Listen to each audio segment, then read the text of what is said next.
用朴素的茶具还原真实的茶品。大家好，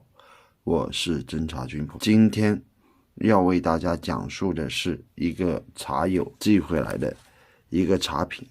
大家看一下这个茶饼，而且未开封啊。这个茶饼是2006年春云南普洱茶集团有限公司出品的一款。我们如何来评判这是一款老茶？我们首先从包装纸来看一点，它的包装的方式跟包装纸的一些成就感，其实会出来一些灵感。好，我们首先看这个包装纸，大家看一下这个棉纸黄斑什么都比较多，然后它特有的一个包装方式，现代的包装方式跟之前的包装方式是略有不同，老式的一个包装方式。大家看一下现代的包装方式，它不会用这种方式。好，我们同时加入现代的一种包装方式来做一个对比。大家看一下现代的包装方式，整个饼是这样的一个包装方法，这是一个打开过的饼。以前的包装方式它就比较特殊，还有中茶它的包装方式跟这个又有不同这是每一个公司包装的方式都有不同，从这个纸的破旧程度跟它的陈旧程度，这种纸质地来看，它已经是相当老的一种纸了。这讲包装纸的这一部分日后会在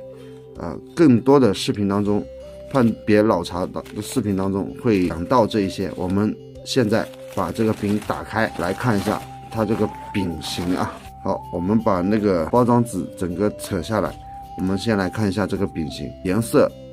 相对来说有泛红，大家看一下。好，饼有松散印章的字体，跟它做的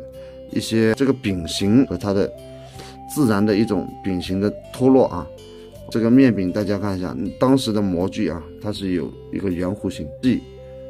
中间鼓。综合几点来评判这个茶是一个云南普洱茶集团出的一款茶。从这个面饼各种情况来讲，这个茶当时肯定是一个拼配茶而且它的包装纸上没有打什么古树茶什么丹珠之类什么古树茶之类的什么某某山头之类的确实这个饼从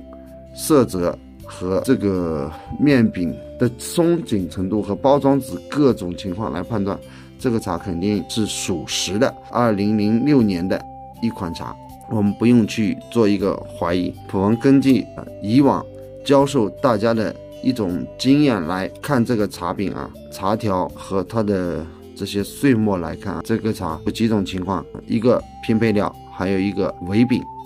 它有一些小细碎，自然碎下来的一个缺口来看，这个茶应该是一口料，并非是盖面料。我们可以打开来做一个判断，但是从这个茶条各种颜色再来分析这个茶饼，其实这是一个15年的茶饼，它的保存是相当的不错。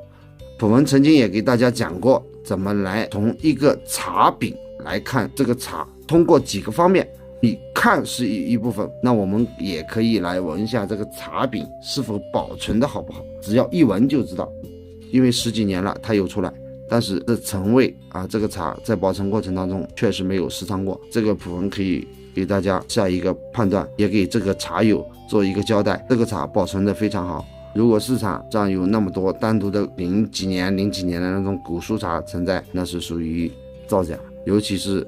这些大的集团，它绝对不会那时候有什么古树茶出现，只是统一的来叫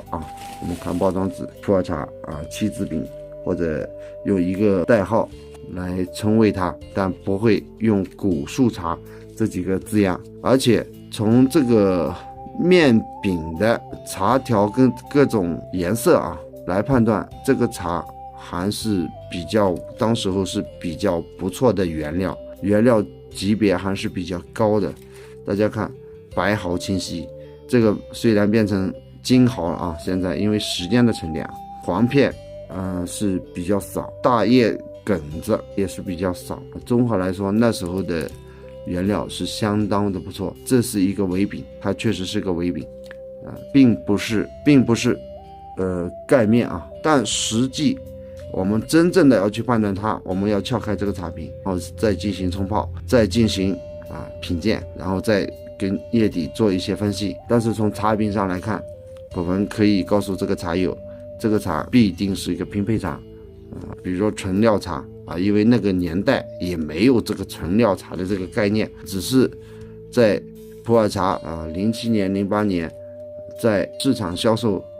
不是特别理想的情况下，重塑起来一些概念，比如说陈料、古树某某某著名山头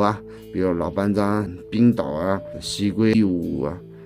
薄荷糖这些都是后面慢慢的大家不断的深化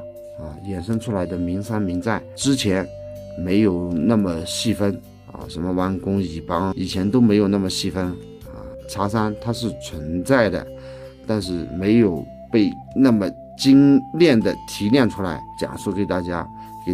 讲一些这个名山名寨的优质的事情优质的茶。其实这些是因为普洱茶曾经的崩盘重塑的一些概念性问题，普洱不做深入的讲述，普洱这一个讲法会波及到某些茶商的利益和某些集团的利益，某些名寨的利益，普洱不做具体的讲述，也相信大家心知肚明。但是普洱始终给大家提倡一点，生态为第一，所有的茶不管任何品类的茶，生态为第一，这是第一要素。没有生态的茶那都是笑话，那也不叫茶。在普洱的概念里没有生态的茶不叫茶，普洱认为的有毒物质关于这个茶饼没撬开之前的一个综合判断，普洱就为大家讲述到这里。老茶的一些判断的基本点，普洱也给大家讲到这里。谢谢大家一直支持普洱普洱一定会为大家带来真实的茶品，真实的原产地，真实的制作工艺。我们下一期节目见。